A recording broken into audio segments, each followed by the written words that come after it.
So when it comes to social relationships, to colleagues at work, to family, friends, whatever, so I've never really dictated my life or changed my life based on what people think of me or want of me.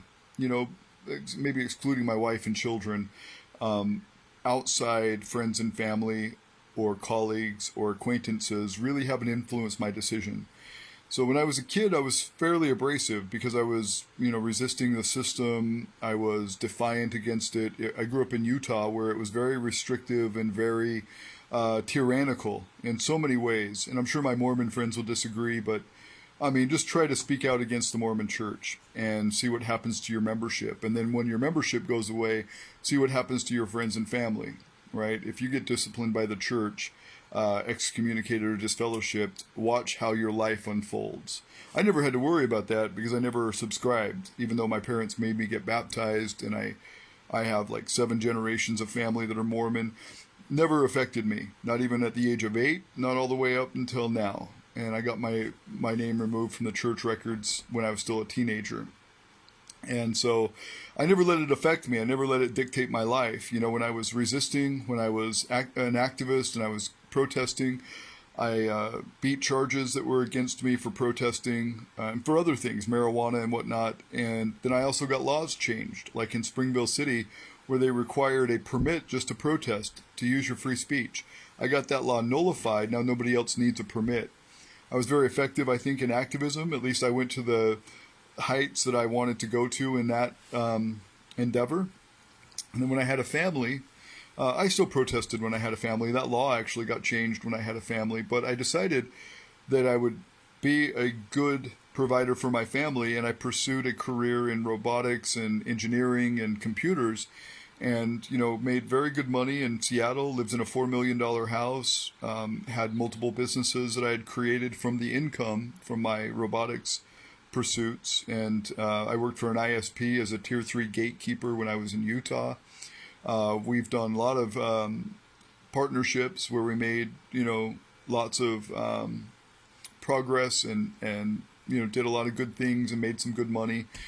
And even at that, like when my wife worked for a company called ACR LLC in Orem, Utah, the boss basically hired us, I think, to challenge me because I told him I'd left the Mormon church, and he had joined the Mormon church. He left the Baptist upbringing and went to Mormonism, and I left a Mormon upbringing and went to a Baptist faith, or at least a Baptist kind of based faith. I never really joined a church, but the Baptist faith really has spoken to me historically and biblically. And so we argued and argued and argued, and I never held back, and I've never changed my opinions. I've never tried to, filter myself or water my beliefs down to appease anybody. So when it comes to friends and family who are, in this outrage culture, or this, oh my gosh, I can't believe you feel that way, like about abortion or about homosexuality or about any of the things that I speak out about, when they get all outraged and they've got this, oh my gosh, I'm going to resist you, and and throw a big fit and want to shame me or try to destroy me somehow, which has happened. I mean, it's not common. I'm not, some sort of victim or whatever. But, when it comes to that, it's like I have never let friends make me who I am. And I'm not about to start. So if I have deleted people, or if I have separated from them because they have shown me something that is hostile or unfriendly, I only have time for friends. I've been all around this world, visited 4 continents and over a dozen countries, and seen most of the United States, met a lot of people. And I have, found my kin, or the people that I'm akin to, that would benefit me socially and spiritually. And I've disconnected from those who do me harm emotionally or spiritually, because I'm not a victim. Those who are like, oh, my friends are so mean to me, oh, this and that, people judge me, people don't accept me. And they're always talking about the same thing. Oh, I can't believe the way that people this and the way that people that. And it's always the same people. and they don't ever disconnect from them, that's so annoying. And it's those people that I disconnect from too. Like, I hate victimology. This whole victim culture, this whole outrage culture, this, new neo-left, neoliberal culture, this whole, outrage culture that is, oh, everybody is, got to be like me or else. And all that stuff is just a waste of my time. So, these people that I have disconnected from, I still love them. I've told them recently, I've probably disconnected from 6 people, maybe 8 since January. People that I've known for, some of them, 30 years. Some of them for 17 years when I first met my wife. It's not anything that is wrong with them. It's just that they're not right for me. And I'm not going to change who I am because they get outraged and they throw a fit and they call me names and they try to hurt my feelings or they try to hurt my situation. Like I've had, and this is another reason why I've disconnected from people who I've known, for over a decade, who, pretend to be my friend or aren't, the most friendly people. And then they will connect with friends of mine who are good friends of mine, and they'll talk smack and they'll try, they'll friend them through me, and then they'll talk smack and try to harm me or cause me grief behind my back and on the low. Instead of doing it out in the open, they do it behind my back. And I found out, and I don't want people to think that I endorse that by being friends with them. Like I'm not, trying to be close to, that venom. If they throw venom at me, they're gone. And life's too short to sit and deal with that kind of crap. So I've dealt with it. I've called them out on it. I usually do it publicly because I hate this little he said, she said stuff behind the scenes. If I do it publicly and not privately, then people can't say, oh, well, you did this, or oh, you said that, when it's not true, because I can go back to what I actually said and show what I actually said and did, instead of all the he said, she said stuff.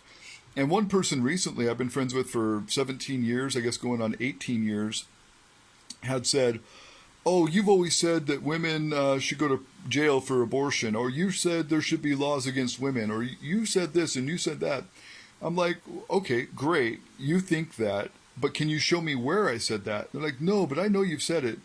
And then I point out, all the times that I've said the opposite of that, where I've said, no, I don't want anybody to go to jail for this. I want it to be a cultural expectation that we respect life. I've never said I want the government involved, not any more than murder or anything else. I mean, if you're killing a human life, you're killing a human life. So, I mean, if your expectation is that murderers should go to jail for murder, then I believe you should be consistent about abortion, because that's killing another human. And I think that it's shameful that you believe you can kill humans in some circumstances, but not in all circumstances, because it's intellectually dishonest. But, when I point that out, immediately in the same conversation, she said, oh, I never said that you said you wanted women to go to jail. I'm like, but you just said it 15 minutes before in this same thread, in this same post. And then I screenshot it and showed her. And then she throws a little hissy fit and gets a couple of her friends involved and cusses me out on the same topic, like changing the topic and, making me the perpetrator, making me out like I'm some sort of, liar or something, or some sort of crazy guy or something, when it's, she lying on me and trying to make me feel bad and throwing venom at me in a conversation I never even invited her to on my wall.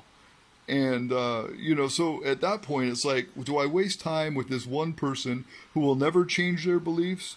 Or do I go and speak to an audience that I have that gets 7.2 million views in a month? At least, I've got 30 websites and all these different social media accounts, and I get at least 7.2 million visitors a month, each and every month. If I spend time on them and I get my message out, and the future looks better for me and my children because of it, hopefully, then all the better. But if I'm wasting time on one person and they're never going to change their mind, well, then I'm wasting my time and I'm wasting their time and everybody's wasting time, and that's not good for anybody. So yes, I've disconnected from people, and I will continue to do so as long as they show that they aren't my friends. You show me you're not my friend, peace. Do your own thing. Move on.